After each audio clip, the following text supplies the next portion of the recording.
third GST Council meeting. So the first major amendment is in respect of COVID-19 compliance-related relief measures for the taxpayers.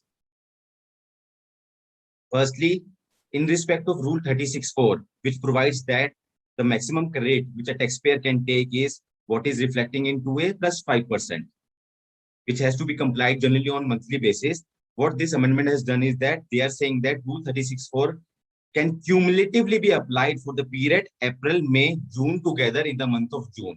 So as of now, the relaxation was for only April and May month, that together we can do the Rule 36(4) compliance in the month of May. They have now extended it. Now for April, May, June, cumulatively, this compliance can be done in the month of June 2021, the reconciliation compliance under Rule 36(4).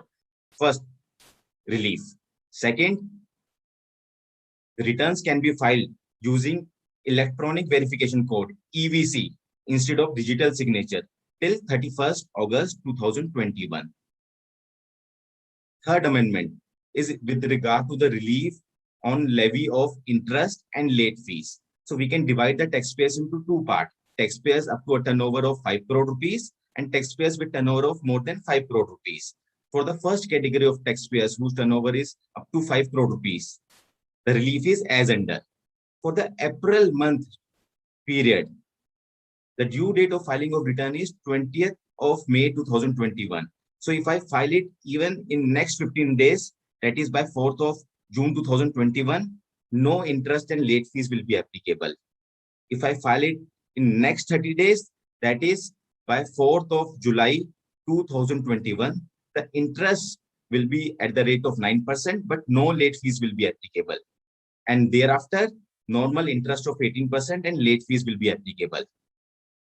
In respect of May 2021 tax period, the due date of return is 20th of June. So if I file it within 15 days, that is by 5th of July, no interest or no late fees will be applicable. If I file it in next 15 days, interest at, that is by 20th of July, interest at the rate of 9% will be applicable, but there will be no late fees. And thereafter, normal interest of 18% and fees will be applicable. For taxpayers having turnover of more than 5 crore rupees, the relaxation is only for 15 days period. That is for the March, April, May tax period. If I file the return within next 15 days of the due date of the respective tax period, that is, for example, for the month of May, the due date is 20th 6, 2021. And if I file it by 5th of July 2021, interest at the rate of 9% will be applicable and there will be no late fees. And thereafter, normal 18% fee interest and fees will be applicable. So this is similar to what was already there and which we have extended for the May period also. Similarly, we have relief for PMT06 and we have relief for other kinds of returns, etc. Say GST1 April month return has been extended till 26th of May 2021. 26th of April. Similarly, May 2021 return has been extended till 26th of June 2021. Similarly, ITC 04 relaxation is there. There is a relaxation for GST 04 IFF. So these are some of the measures which have been taken to provide relief to the taxpayers. And another important measure is that for in respect of time limit for completion or compliance of any action by any authority or by any person which has been specified in the GST Act and which falls during the period 15th of April to 9th of June, the same will get extended till 30th June. I will explain it with the help of example. This will be applicable to all appeals under the GST law, all the refunds applications, wherever such time limits have been specified. So let us take an example. In respect of a refund for April 2019 tax period, April 2019 tax period, I was supposed to file refund within 2 years. So April 2019 tax period return has to be filed by 20th of May 2021. Now, since this date falls in between 15th April till 29th of June, it falls between this bracket. Accordingly, the date will automatically get extended till 30th June 2021. So a very important relief for all the taxpayers. Coming to the second amendment is in respect of GSTN 9C format, which will be modified to include self-certification.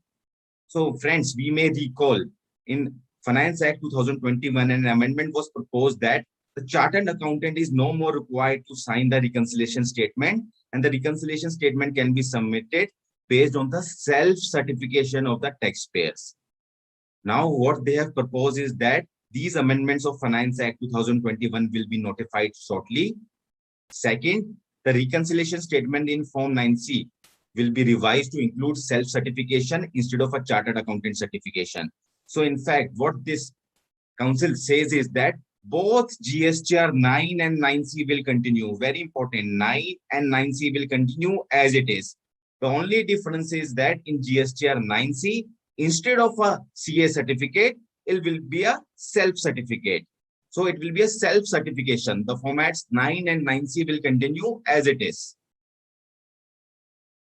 However, with regard to small taxpayers whose turnover is less than 2 crore rupees, annual return is optional, and whose turnover is less than 5 crore rupees, GSTR 9C is optional. So GSTR 9C is mandatory for taxpayers whose turnover is more than 5 crore rupees on self-certification basis. Here, I would like to draw your attention to a very important aspect. See, what the government council has proposed is to notify this amendment of Finance Act 2021. Friends, we are aware this entire GST law is divided into two parts, Center, CGST, and then the SGST Act. So, Finance Act has been passed by the center. Still, the states have not passed the state amendment under the SGST Act. Still, in India, the states have not fully passed the SGST Act amendment still now. So, till that time, state actually passes the Amendment Act in the respective legislature, this date cannot be notified. But what council is proposing is to notify this date even without the states having passed the Amendment Act in their specific state legislature. So in my view, I feel that if this amendment is notified, then the only option left with the states will be to pass all these amendments retrospectively. So we may say this amendment will be passed retrospectively. And all these changes will be applied for the financial year 2021. So whatever we discussed will be applicable for financial year 2020-21. Another important measure is that leviability of interest on net cash basis, which had already been proposed, the same will be notified at the earliest tax period. So if I file a return on delayed basis, I have to pay tax only on the net cash basis. However, this will be effective from 1st-7-2017. The same was already proposed and will be notified at the earliest. Another important relief measure for the taxpayer is amnesty scheme in respect of late fees for the pending returns. So those taxpayers who have not filed GSTR 3B from July 2017 till April 2021, what they can do is that they have been given a window that if they file their 3B from 1st June 2021 till 31st August 2021, within this bracket of 3 months, if they file their all the pending 3Bs from July 2017 till April 2021, the maximum late fees which can be imposed is rupees 500 per return, where the tax liability is nil in the return, and rupees 1000 per return, where the tax liability is there in the return. So in case of nil return, 500 rupees per return is the maximum late fees. For other taxpayers, when there is a liability, maximum late fee is rupees 1000 per return. Further, they have also rationalized late fees for prospective tax periods. Now, for prospective tax periods, they have come out with a capping clause.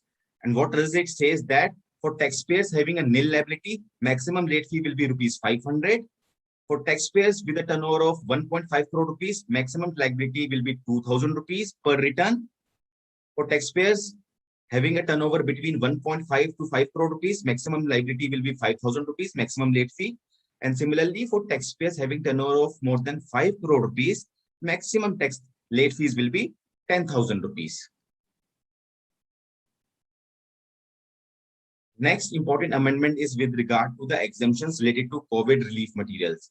So what they have said is that in respect of medical oxygen, oxygen concentrators, transporter equipments, diagnostic marker test kits, etc., even these goods, if they are imported on payment basis to the supplier, not free of cost, even if they are imported on payment to the supplier, still IGST exemption will be available in respective situation wherein and use condition is met. That is, wherein these goods are used at specific hospital and specific places. So we are waiting for the notification to see the exact impact of this exemption which they have proposed related to the COVID relief material.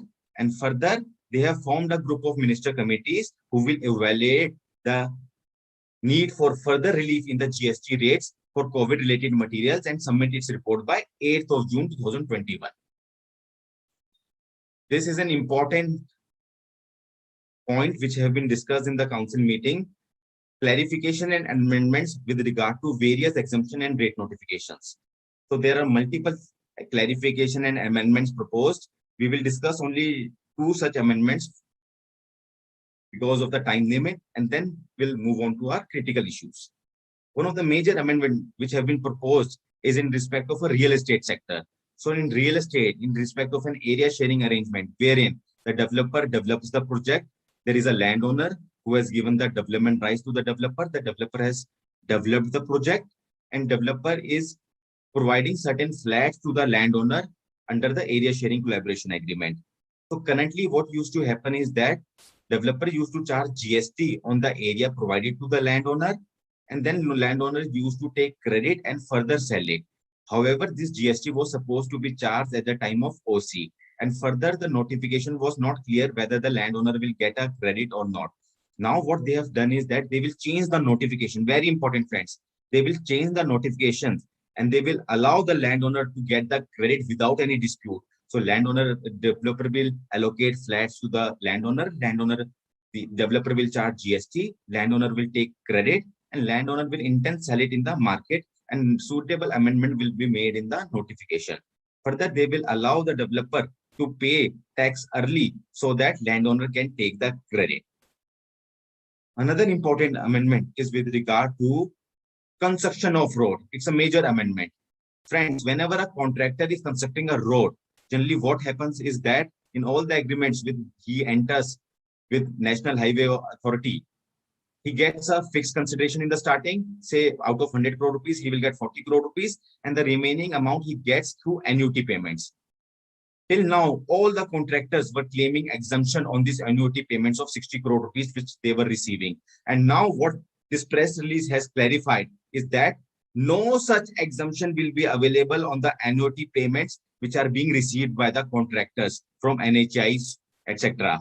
So it's a big impact on the industries who are into construction of road and construction of highways, wherein till now they were claiming an exemption, whereas this press release says exemption will not be available. So how the impact of this clarification will be there for the last 4 years has to be ascertained. So these were some of the major changes which were proposed under the 43rd council meeting.